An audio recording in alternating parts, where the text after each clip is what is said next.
Hey guys, welcome back to Sports with Mono and Mono. It's March 27, which is my favorite number, 2021. Just over a year past the start of the pandemic, and yeah, it's been a year. Welcome back to the show, everybody. COVID, 1 year. Wow. And it's still going on. That's just what I'm saying. I don't want people to think it's over because it's not over till July 4th, apparently. That's what the President of the United States said. So you can bank on that. You can see your grandmother in July. Yeah. But anyway, welcome back. And there's a lot of sports to talk about. And I'm happy Steve's here with me. And we're both healthy and COVID-free. That is correct.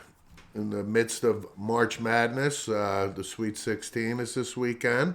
And I'm going to turn the mic over. Steve has the monologue this week. I 2 do. minutes of uninterrupted commentary. I don't want one interruption. Nothing. You're on the clock. So Loyola Chicago, in last week's show, I said Illinois most likely would make the final. Right, I'm still sticking with Gonzaga to win it all. But my monologue is about a piece that I read this week regarding Gonzaga, and in particular, this kid, Jalen Suggs. This kid is the real deal. I read, he's from Minnesota. He's the first and only Mr. Football and Mr. Basketball in the state of Minnesota, which... right off the get-go, I thought was thoroughly impressive. So as a quarterback, he was phenomenal. Recruited by Ohio State and everybody and their mother wanted him. However, Mark Few lands him at Gonzaga, and he has just been everything you want. He's a great kid. He comes from a great family. His cousin is an NFL player. He may just retired, I think. Terrell Suggs is his cousin, which obviously so there's genes in the Suggs family. But as you watch this weekend, I don't think this kid he's a first-team All-American, okay? He's the leader at Gonzaga. He's their best player.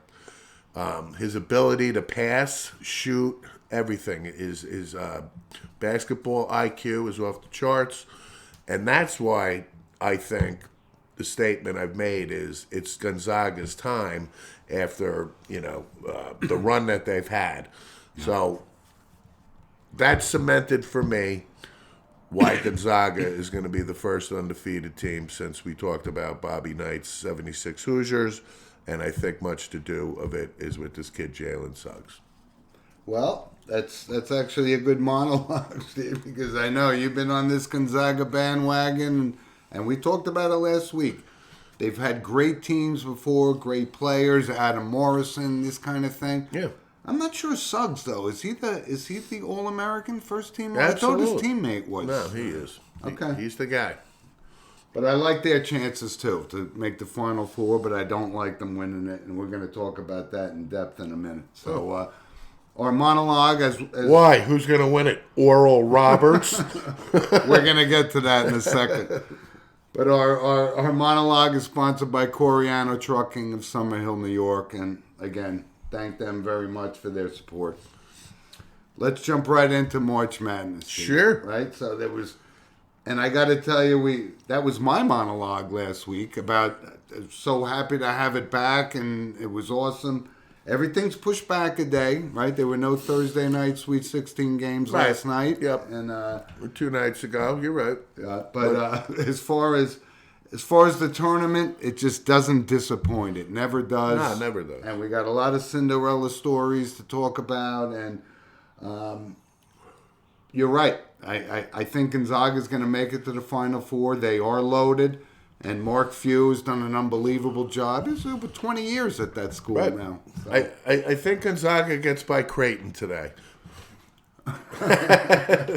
You know what? But you got to give Creighton credit. I mean, the Sweet 16 this year, And after getting spanked by Georgetown in the Big East final. But listen, you got Creighton, you got Oral Roberts. UCLA has no business being in the Sweet 16.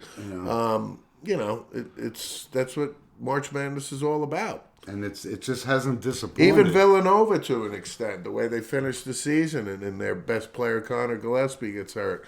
And well, that party ends today. Yeah, because they're Baylor is going to the Final Four. But you can make a case that, like I just said, Villanova has no business being there. So, I think the favorites are going to get to the Final Four. I mentioned Illinois. So if we just jump back to this Loyola Chicago team, Sister Jean. Yeah, but I got to give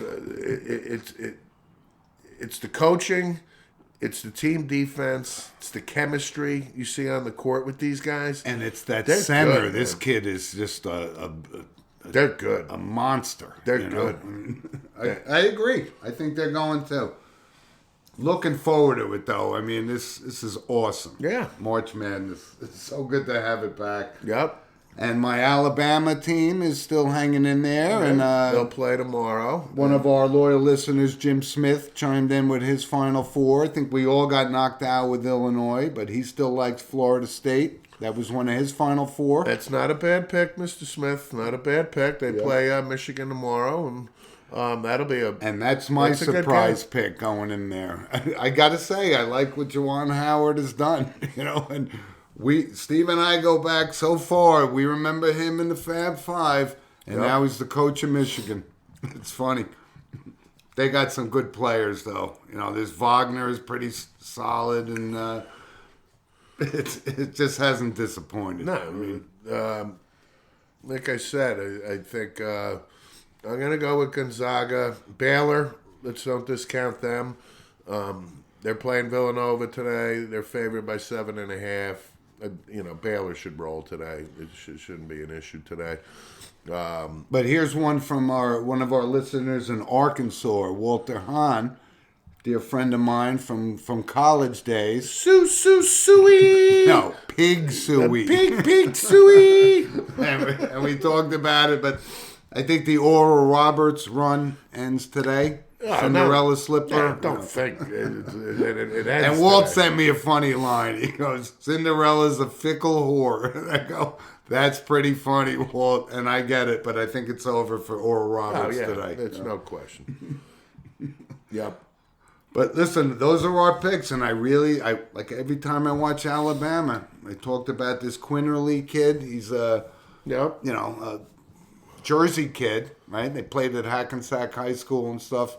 Yeah. Awesome. It's just great. Yeah. It's just great. So, UCLA's playing Alabama tomorrow. And like we talked about, UCLA will go home tomorrow. Oregon, USC.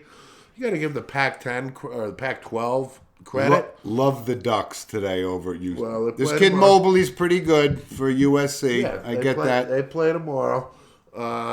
Today, it's Oregon State, Loyola Chicago. They said I'm all in on Chicago. And I was thinking when Oregon State, the last time I remember Oregon State being like a formidable team. Yeah, it was a while ago. They had this stud player, first team all, Steve Johnson? Yeah. I want to say Steve Johnson, Steve right? Johnson. I think Steve Johnson led I think he had the most points or average. He was like the original, man-child, Dick Vitale kind of thing. That's a good call on Steve Johnson. I forgot about him. But yeah, it's been a long, long time since the Beavs have been in there.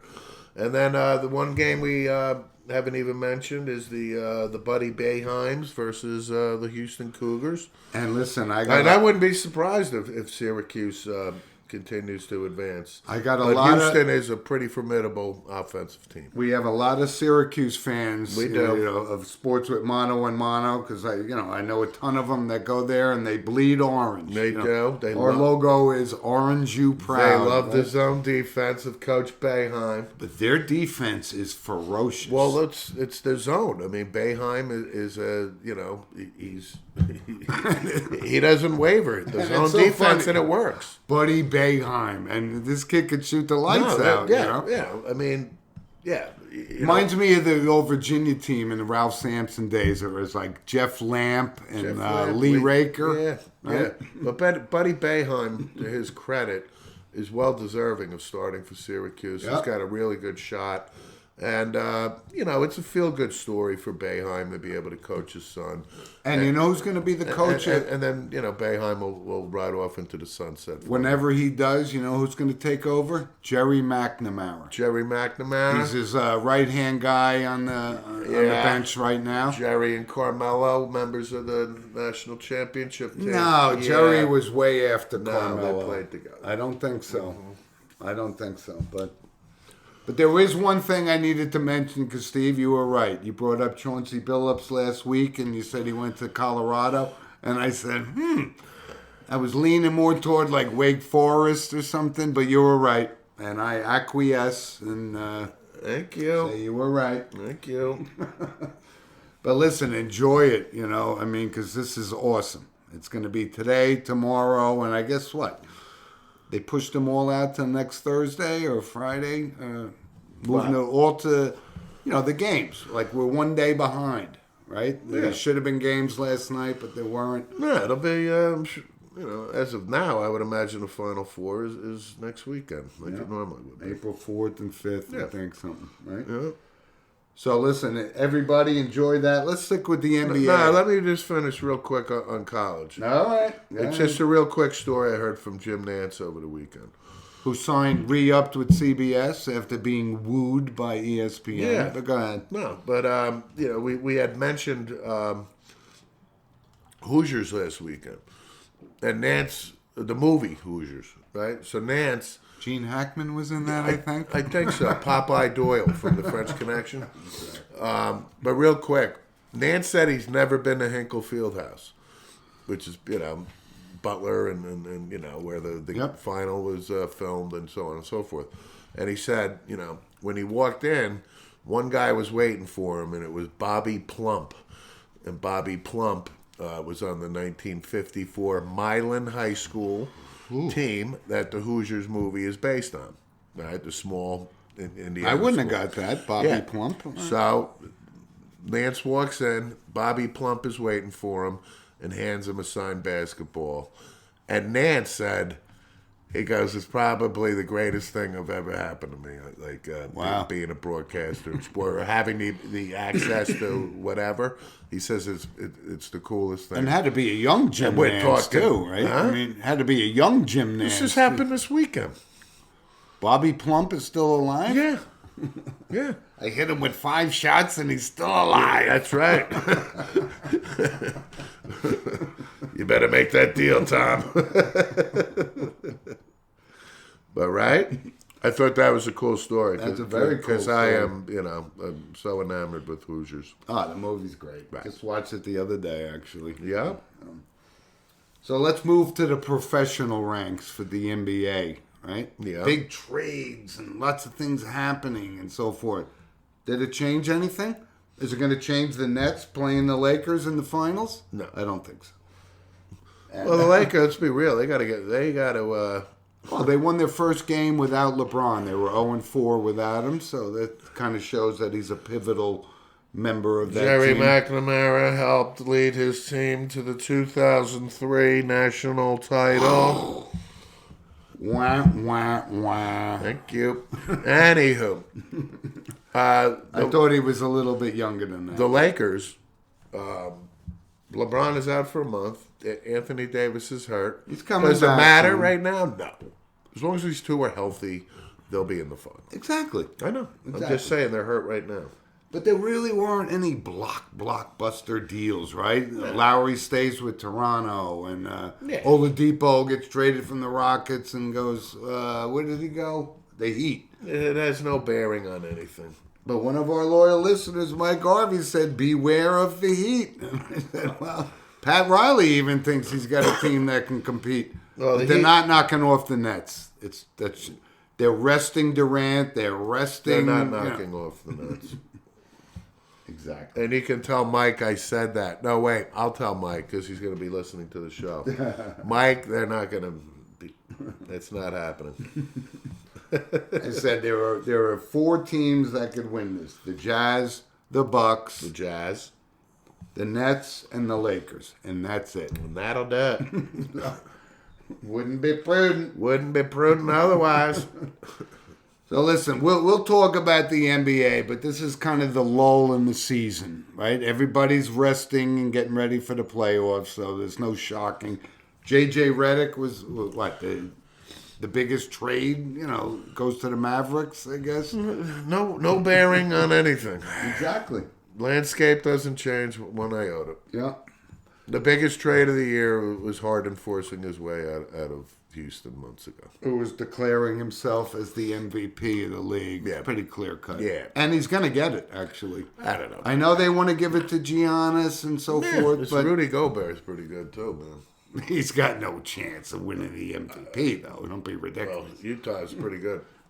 Rudy Gobert will always go down as known as the COVID case. Yeah, Rudy Gobert. Shut down sports for good. Yeah, Right? thanks, Rudy. Touching the microphone and he talks like, Maurice Chevalier. Well, really? He's pretty good. You can mock him all you want. He's good. He's not that good. Yes, he He's is. not in the top 10 players in the league. Yeah, he is. Don't make me go down the list, but anyway, so let's move on. The National Football League. Now we're talking Yeah. some significant moves. This is week. our wheelhouse right here in the NFL, right? So yesterday, Wheeling and dealing. well, yesterday, And we knew it was going to happen. So yesterday was big.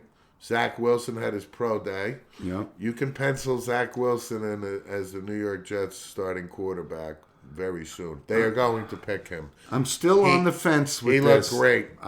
Listen, we love him, but are they going to, Yes. is anybody going to unload and take Sam Darnold to clear the way for him? I don't care because they're going to draft Zach Wilson. You think so? I do. Okay. The Niners make a bold play.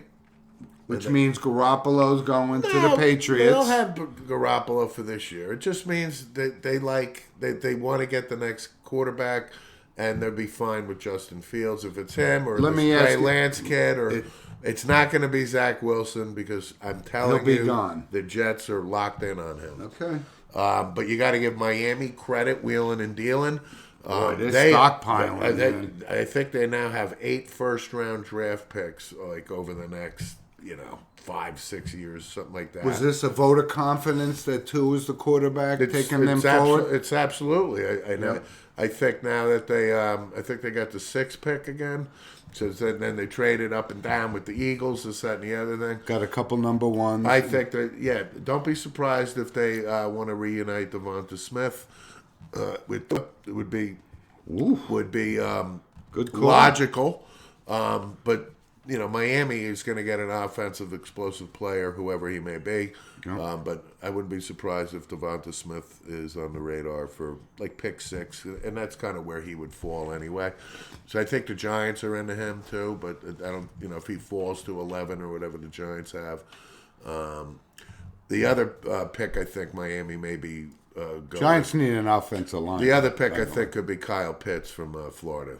This tight end is He's the real deal. He's the real deal. Big time. So I think Miami is locked in on one of those. I've two. watched him enough to know he's a player.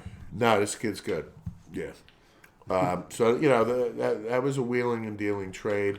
And we're not done, right? The draft is still a month away, so it's going to be a lot moving on, but I think this opens the door for San Francisco, and I think they're going to go with Trey Lance. That's my. It could be. That's my They're pick. they want a quarterback, and you don't make a move and give up 2 first-round draft picks unless you're going to take a quarterback. And your guy Mac Jones, It could be him. he could be on the Patriots' radar too. It could be the Niners may like him. And you know how much we like Mel Kiper and respect Mel Kiper, and he was talking about it. This is Tom Brady coming out. He doesn't he doesn't scramble, he doesn't run for 20 yards and so forth, but he knows the mechanics of the game, and That's not a bad comparison. I'm not saying Mac Jones. I'm just talking physical comparison. of course not. I'm not saying we're Yeah, going to. No. but San Francisco's dialed in on somebody. No question. Yeah. The Cowboys They made a really under-the-radar great signing this week. Keanu Neal at safety from the Atlanta Falcons. Played for Dan Quinn for 5 years. This kid is a good football player. Okay. And I was thrilled with the signing. It's for 1 year. But now you got to go play for Uncle Jerry and you know. I need football players on defense, and this kid's a football player. Well, So, we know that Cowboys need to beef up their defense. Well, that's my point. Exactly. So, under the radar, Keanu Neal for my fellow Cowboy fans. Good signing. You know, this is one of those guys, and listen, we watch the NFL, and I never heard of the guy. Well, I mean, because have. obviously we don't see the Falcons play that often and so forth, but Good football player. okay. Yeah. Well, the Cowboys got some work to do on the defensive side of the ball. We know that. You know. Tyrone Crawford retired from the Cowboys this week. I can assure you Tyrone's not going to make the Ring of Honor. No. Jim Smith, I think he would agree. He's a fellow Cowboy fan. Tyrone tried. He played 9 years, believe it or not. He's hurt a lot. But the fact that he lasted 9 years is testament to he had to have some ability. He could play inside and outside on the D line. But he packed it in after 9 years. But the NFL, they're signing these guys that honest to God, I've never heard of, and they're giving them incredible money. And we've talked about this 1,000 times. Right. But you know, Patrick Peterson, you know, signed with the Vikings, that kind of move, right? And then, so how do they fill that void? They sign, who did the Cardinals sign? Malcolm Butler. Yep. You know, right? Yeah. So it's crazy, but the money they're giving these guys, it's getting out of control. Yeah. And they want people to come back and sit in the stands and fill Giant Stadium at what, $500 a ticket? It's a passion of mine going, I don't know where this money's coming from. Yeah, not coming from me. But listen, we're going to be talking about the NFL draft and the moving and the signings and shakings in the NFL, the quarterback carousel, right? Yeah. But listen, the Bears are all set because they signed Andy Dalton. Absolutely. So he's going to lead them into the, you know, back to the George Hallis days. Sid Luckman. Bobby Douglas. Totally. And Jim Walter McMahon. Payton. But Walter Payton. And the fridge. Can't forget the fridge. How can you forget the fridge? They wouldn't have won the Super Bowl without the forget fridge. the fridge. Can't forget the fridge. Yeah, Big Red is going to lead Chicago to a nice 6-10 record again. Yeah. So listen, we're going to talk a lot about the NFL going forward. Let's move on to the NHL real quick because a couple things, right? Oh wait, just real quick on the NFL. Saw a piece about McVay and the broke down relationship with Goff. Oh, it's. Where did you see that? Because I didn't see that. You got to actually. read this. It was on ESPN, online. You wouldn't believe how McVay lost complete faith in him, and After he lost the Super Bowl? oh my God, Right? yeah, it all went downhill from there. But he was a big fan of Oh, Jared I'm Goff. talking calling him out in front of the team and lie. McVay, oh my God, we talk about the relationship souring. McVay couldn't take it anymore. Wow. Couldn't take it anymore. He was his biggest fan. Wanted too. him out so bad. Not that he disliked Jared Goff. It's just that Jared Goff could not perform the duties that McVay expected him. So it's a fascinating read. And I know your guy. And it makes sense now. And listen, let's for clarity here. Mitch Wilson of Pick Dogs has always said, this guy's a bum. And I said, he's no bum. And we saw it, though, like from when McVay took over, Goff's numbers went from the basement to the attic, right? And I'm still a Goff guy. But he's gone to Detroit, so he's not going to win anything. I mean, we know that, right? But that's funny. I'm just saying, McVay thought. Where was that on? Because I want to see this. You got to go to the ESPN page. The article was posted on there. Okay. You can just look up, McVay or something. Wow. But it's a fascinating read. You'll love it. Well, they unloaded him, so. And fascinating. And listen, we think McVay's a great coach, innovator, that kind of thing. But, he pulled up Parcells and called out his guy right on center stage, I guess. And right? the other part about it is like there was always a quarterbacks coach as the buffer. We having a lot of buffers, Senator. Family's got a lot of buffers. But McVay, there would always be the quarterback coach for the Rams that McVay would go to be tell Jared this, that, and the other thing. Yep. So there wasn't a quarterback coach, and McVay and Goff had to coexist together. Oh my God, it's great. I got to see that. Yep. Oh, and by the way, the guy that played said family's got a lot of buffers. He was Gazzo from Rocky, too. Yeah, exactly. Great actor. Chi-Chi. See, Chi-Chi. But listen, let's move on real quick. And the next segment is sponsored by Lynch Toyota of Manchester, Connecticut. Yep. Big fan of theirs. They were a big fan of ours, and we thank them very much. The NHL. And there's a couple things I want to talk about, but the one thing, they fired this referee, Teal. Yes. Got caught on a hot mic. Yes. We knew all this went on. Well, right? Him particularly. Right, but calling penalties to even it up and so forth, he got busted. Yeah, it wasn't really to even it up. It was to intentionally give Nashville a penalty because he wanted to. Wow. And he's out. So, I mean, He was going to retire anyway. it doesn't by the matter, way. but it goes right to the integrity of the game, and I give Colin Campbell credit and Bettman credit that they shit canned him like immediately and well deserved. And there was because one you can't have the integrity of the game even questioned. Exactly. But then you talk about the They used to throw Alex Karras and Mickey Mantle to the. But to speaking the curb from for a that. referee standpoint, the most egregious thing is a little Tim Donaghy in the NBA, literally. Is he out of the can yet or no? What kind of time did he serve? He's doing Art Schleister time. Sharing a cell with Art doing a podcast, right? Right. Well, listen to Sports with Mono and Mono. Right. But we're New York guys, so we're talking about hockey. First of all, 1 point. Sid the Kid. Yeah. 1,300 points. Yeah, it's pretty good. And this is the kid we knew. When he came out, he was going to be a stud, and he's exceeded expectations. big Sid the Kid fan. Yeah. Big Sid the Still a whiny bitch, though.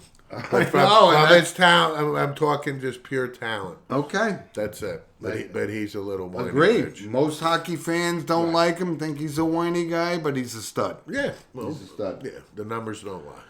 And how about the Rangers, though? I think they're making they're turning the corner here. They are? And you put this on notice with the David Quinn thing. Yeah. Well, if they played the Flyers every day, we'd be undefeated. And they're playing the Flyers in about 2 hours again. So look for Mika Zibanejad to have another 6-point day. I know. And I'm referencing this because I watched them beat the Flyers 9-0, and there wasn't blood all over the ice. There wasn't the Broad Street Bullies. 9-0 with no fights in the game. Nope. That's unheard of. And then they did it again. Kreider, had a couple goals, and We used to set our alarm clocks when the Rangers were playing the Flyers. We never missed it. So you go, it's going to be either unbelievable or Yeah, but we never missed a game. It was. But they're on their way back. They're turning the corner. It's going to be a full season in the NHL. 14 and 13. No, I think they're 15 and 13. Oh no! Wait, they're 15 and 14. No, they're. But I think the weak link. They need to play consistent. But I know. But the weak link, I think I talked about it before with Georgiev and Shesterkin. Is there two young goalies? I know, but they're not phenom goalies. That could be the downside. I don't understand. Hey, maybe Kincaid is the. I'm breaking balls. balls. I don't understand why he just doesn't put Shesterkin in there and just let him play. Yeah, but I thought Georgiev was the future of the team, the next king. I know. I think Shesterkin is considered the next king. So let him play. Georgiev is like Cam Talbot, a nice backup who's very reliable, and Georgiev is gonna, he'll probably be traded next year. Yep. I say give Shesterkin the keys and just play him.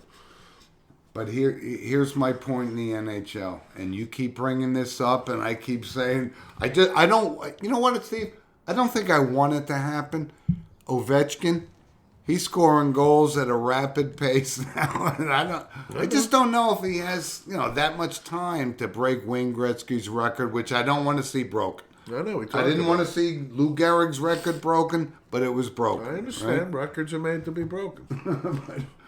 But does this guy have enough miles on the tires to do this? Ovechkin not weak. No. This guy can, again, the barometer is Jaromir Jagr playing to freaking 45. Wasn't Jaromir Jagr right? He being was getting, 24, 25? 11 goals a year for the next, this so, is the pool does holes that answer compiling. your question? Yeah, he can do it. I think that's one of the records I don't want to see broken. I went on record and we've talked about it. And I like Ovechkin a lot. I think he's awesome, but I just don't want to see him break the record. I do not want that record broken. Me either. Somebody in Washington do something about that. Would you? Wink, wink. But this Take guy, a knee out. Something. He is tough as nails. He's He is. unbelievable. Listen, he got his cup. This guy is a pure goal scorer. And remember when he won the cup, drinking beer. He lived the life of Riley when he I have won nothing that cup. bad to say about Ovechkin. Me either. Nothing at all. I just don't want the record broken. I don't want it broken either. That's because we revere Wayne Gretzky. Yep, we do. Greatest player and most dominant player in any sport. Yeah. People could argue Bill Russell won 11 championships or 10 out of 12, whatever. We're talking pure talent. Yep. The Babe is up there in discussion. Big fan of the Babe. Right. George Herman. Yeah, but Ruth. just the sheer dominance of the Babe during his era. Yep. We're not talking about pure athleticism with the Babe, other than being able to hit the ball, to the moon. Yep. Eating hot dogs. In between listen, that's an underrated thing. Joey Chestnut, I'd love to see Joey and the Babe in a fantasy hot dog eating contest. I put my money on George, to be quite honest with you. How many hospitals did Joey Chestnut visit, Right. When did Joey Chestnut walk into a room with a cancer kid and say, I'll eat 45 hot dogs for you tonight, kid. 46. Can you hit 2 homers? Can you eat 50 hot dogs? Anyway, so listen, hockey's awesome too, and I wanted to bring one thing up before we move on to our final segment, notable passings. Boxing. Boxing. And we talked about this, and one of our loyal listeners, Jim Walsh, and I watched the Ali Frazier first fight. It was, the 50th anniversary last week, 2 weeks ago? Yeah. And it was so awesome, but the boxing industry, what's left? You know what's left? They're Bob Arum's still alive. That's what's left. But they're talking about Oscar De La Hoya fighting Floyd Mayweather. Does that tell you this industry is in distress? I mean, who wants to see this? I thought I read something where it said Mike Tyson passed on a $25 million payday to fight Evander Holyfield. No. You know what? I didn't even open the link to it, and I just kept moving on. I didn't even read it because that's where we are with boxing. But one of our notable passings, I was hoping to see a Mike Tyson versus Screech. Or Danny Bonaducci maybe gets the winner. I have zero interest in it. Zero. If you're a fan of boxing, we talked about Danny Bonaducci. Holyfield, Bonaducci too. Totally. Are we Absolutely. kidding? You gotta like Bonaducci in that. He tore Screech apart. Yeah, he did. Yeah, the late Screech. But anyway, let's move on. And again, all we talked about, we'd love to hear from you. Send us an email at sportswithmonoandmono@gmail.com because we'd love to hear from you. We got so much to talk about. And let's move on to our notable passings. Number 1, Elgin Baylor. Absolutely. Without question, dominant player. Ah, And you're right. He was the only guy. I'm going to say that tentatively because you'll correct me if I'm wrong. Averaged a double-double his entire career. I don't know if he's the only guy, but he's one of the guys. Elgin Baylor, oh my God, averaged 27, little over 27 points a game. The Big E. 11 boards. Played at San Francisco. Never won the title. Which is unfortunate. Was first team All-Pro 11 times. Dominant player. It's hard to fathom. Executive of the Year. Yeah, but it's just hard to fathom that he didn't win one. Because he blew out he got injured the year before, but they gave him a ring. The Lakers did the year after. The point is, they always played the Celtics for the most part. And then when you talk about Bill Russell having all the rings and we talked about this off. But we talked about it offline. I said, no, he absolutely won one with Will Chamberlain. But yeah, I mean, he didn't. Not only was Elgin Baylor a great player, he was universally well respected. And I actually was moved by Jerry West. Jerry West made an statement. Unbelievable, powerful statement. Yeah, it was very touching and really encapsulated who Elgin Baylor was. And Jerry West, obviously, is one of our all-time favorites. So, but when you hear somebody like Elgin Baylor passed away and his dominance in his sport, and then when Jerry West comes out and says this guy was a better person than he was a player, that's saying something. Yeah. Right? Yeah. So Elgin Baylor, he is literally one of the all-time greats. Yeah. And it's I wish, and it was pretty cool that the got a ring. Like a ring. Exactly. Not I blew out my knee type of thing, and we're gonna. Yeah. But Elgin Baylor, R.I.P. 86 years old. 86. Yeah. Yeah. Awesome. Sticking with sports, because there's a couple notable passings we're going to talk about. Dr. Bobby Brown. Yeah. And this is very close to our hearts, because you and I watched, we were growing up, and we knew Bobby Brown was, he won 5 rings with the Yankees. Yep. Prominent doctor, president of the American League, and just classy, right? Just dashingly handsome and so forth. You talk about a fulfilled... articulate and just everything about him was Yogi's awesome. roommate, played for the Yankees. I think he played 48, or the 5 championships were like between 48 and 54. Yeah. World War II, gets called back for Korea. So 2 wars.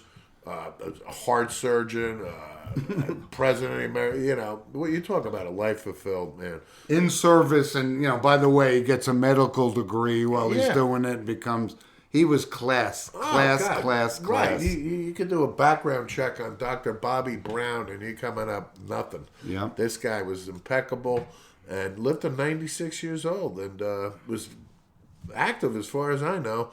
Up until recent, and a lot of people, I don't think know who Dr. Bobby Brown is. So we do because we're Yankee fans. I understand. I'm just saying for the audience. Baseball people know I'm who just Dr. saying Bobby for Brown. the audience, go read his resume because it's quite impressive, and I was sad to hear that he passed. And there's no way sports with Mano and Mano would have bypassed him in the notable passings because he was. Oh no, he's up there, big time. Yeah. And you just broke this to me today. I didn't know Howard Schnellenberger. Yes.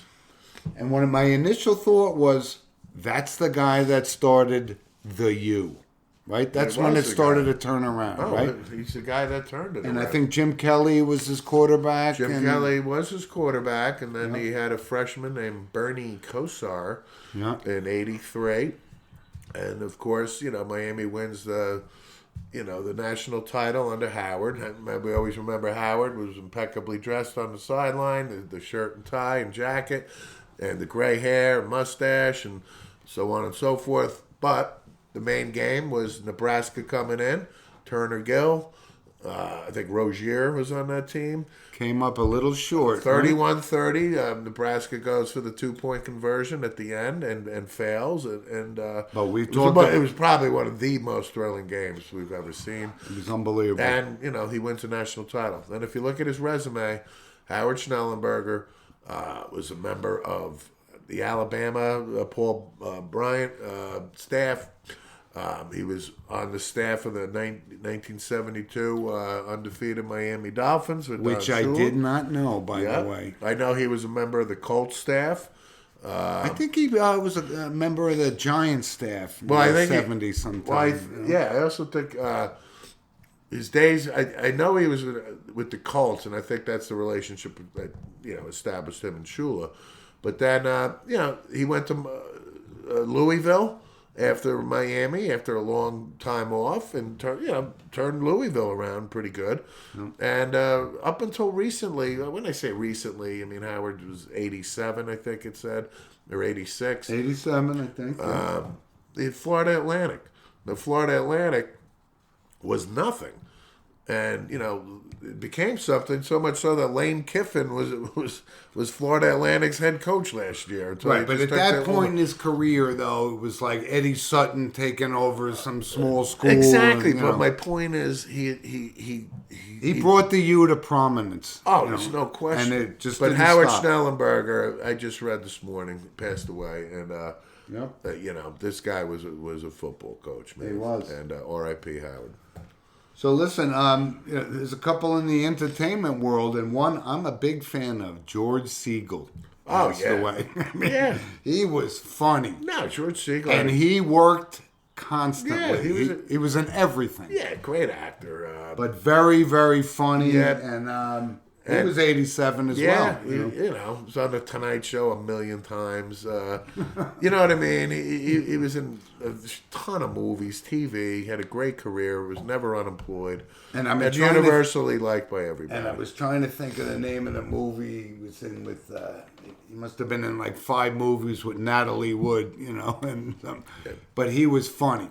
Very, very funny, great actor, and Bill, Ted, Alice, Bob, Bob, John, Ted, I, Robert Culp, Al, Mike, Elliot Gould was in that movie, right? Yeah.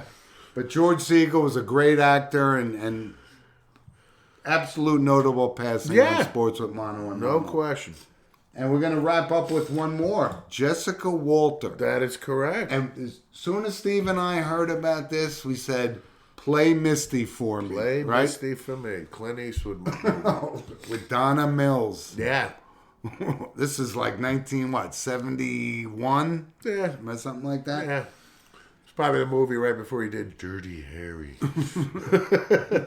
Briggs. But Jessica Walter also. I know what you're thinking. And I gotta say, I've never saw the show, but she was, I guess, people say today best known.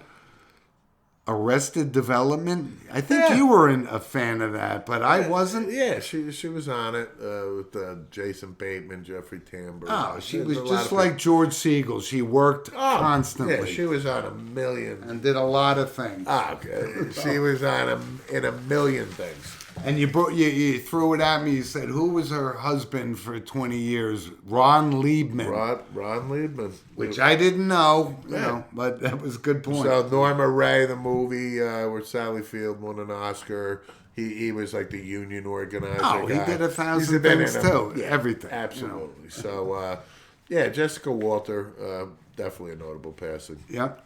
But listen, we never forget our notable passings on this show. So that's a good list. Yeah. And when I say a good list, I'm saying prominent names. Yeah. But thanks for joining us, everybody, and we look forward and appreciate your support. Look forward to you listening to the next show, sending us emails and so forth. And let me just close, Steve, real quick. The COVID thing is not over. Just be careful and stay healthy. And Stupid COVID. I know it's turned the world upside down for the past year. Yeah, but I just want to say, just still be careful. No. Don't put your guard down. Keep your mask on. And it's a public service announcement from our show, but I feel that way because I experienced it, so I get it. But listen, love to hear from you. Send us an email at sportswithmonoandmono@gmail.com, and we'll be back next week and enjoy the March Madness because we're going to have a lot to talk about next week. You got it, man. Thanks. I actually watched that last night. on regular TV. Oh, really? Watching Scarface is like watching Raging Bull without please. on regular TV. Exactly. Unwatchable. Yes. But thanks for joining us, everybody, and we'll catch up to you guys next week. All right. Thanks. Bye. Bye.